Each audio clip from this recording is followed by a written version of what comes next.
आपको मालूम होगा विदिशा की पावन धरती पर पिछले 122 वर्षों से लगातार चलित रामलीला का मंचन होता आ रहा है, जिसे प्रति वर्ष पूरी दुनिया के दर्शक इस प्रकार की चलित रामलीला का भरपूर आनंद चैनलों के माध्यम या फिर यूट्यूब के माध्यम से लेते हैं। इस मेले में तरह तरह की श्री राम जी की लीलाएं का मंचन होता है। ये लीलाएं 14 फरवरी से प्रारंभ होती हैं। करीब 30 दिन तक अलग अलग लीलाएं देखकर दर्शकगण धर्म लाभ प्राप्त करते हैं और आज की वर्तमान पीढ़ी भी इस माध्यम से हमारी संस्कार संस्कृति का अध्ययन करती है। जहाँ 6 फरवरी को लंकापति रावण का सीताहरण के बाद श्री राम भैया लक्ष्मण और श्री राम के भक्त हनुमान दादा सहित वानरों की सहयोग से रावण यानी लंका का तहस नहस कर अन्य रावणों को मारा जाता है। वहीं दशानन रावण का भी वध कर दिया जाता है। इस बार रावण की ऊंचाई करीब 45 फीट की है।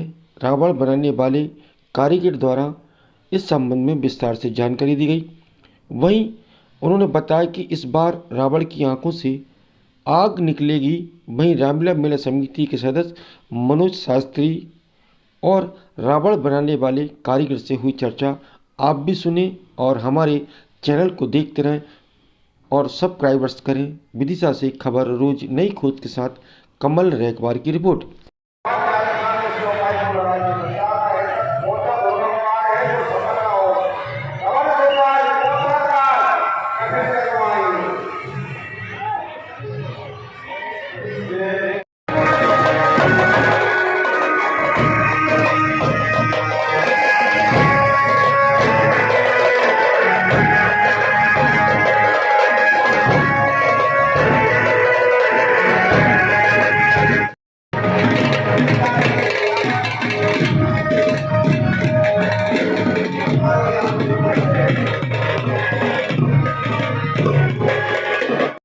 सूत्र है, ये पुराणों का कथन है। गंगाधीश रावण की सवारी को आपने देखा,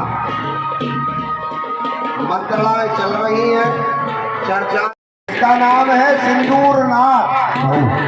वो सारी की सारी स्थिति देख रहा है कि एक एक करके सब मर गए, अब एक और बचा है, किसी प्रकार से इसको मरना चाहिए। वो तत्काल रावण के पास पहुंचेगा। महाराज जो नहीं हो सात करो पाई, किसके लिए कहा गया? अनंत बलवंत एक। नाम संजय दानव है। कहाँ के रहने वाले हैं? मैं रहने भोपाल में रहता हूँ। और ये जो विदिशा में जो ऐतिहासिक रामलीला चल रही है, 122 वर्ष हो गए जी, तो आप लोग कब से बनाते आ रहे हैं रावण? तो मैं यहाँ पे कम से कम मुझे ही 15-20 साल हो गए यहाँ आते हुए। क्या बनाते हैं आप? मैं साहू जी के साथ आता था और ये रावण के पुतले, मेघनाथ के पुतले, तारका चाची, ये सब काम करते हैं। तो इसमें लगभग इस बार कितने फीट का रावण है? लगभग 45 फीट का रावण है इस बार, और 9 मुंडी भी पूरी फ्रेम वाली मुंडी है। इसमें क्या खास बात रहेगी? इसमें खास बात ये है कि उसकी आँखों से अग्नि निकलेगी, मुंह से अग्नि निकलेगी। और हाँ, इसमें आतिशबाजी जो फटाके हैं वो कहाँ से लगाएंगे? नहीं, फटाके इसमें तो फटाके वाले ज़्यादा बड़े नहीं लगाते, वो तो रस्सी में नॉर्मल लगते हैं। तो आपके साथ कितने लोग लगे हुए इस कार्य में? मेरे साथ यहाँ पर कम से कम 4 लोग और लगे हुए हैं। पूज्यपाद प्रातः स्मरणीय पंडित विश्वनाथ जी शास्त्री महाराज ने सन 1901 में रामलीला का प्रारंभ किया था विदिशा नगर के जनमानस के कल्याण हेतु।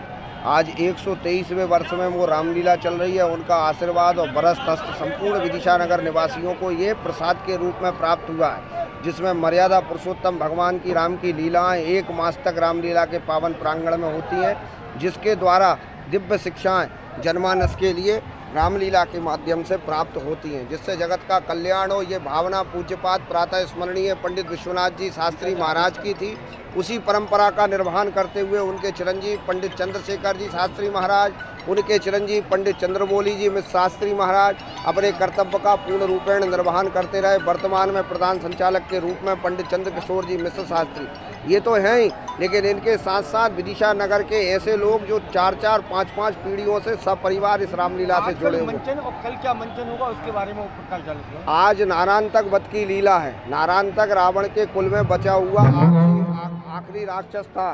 उस राक्षस के द्वारा वो आज उसका वध रति बल के द्वारा होगा। 1 मिनट रहो।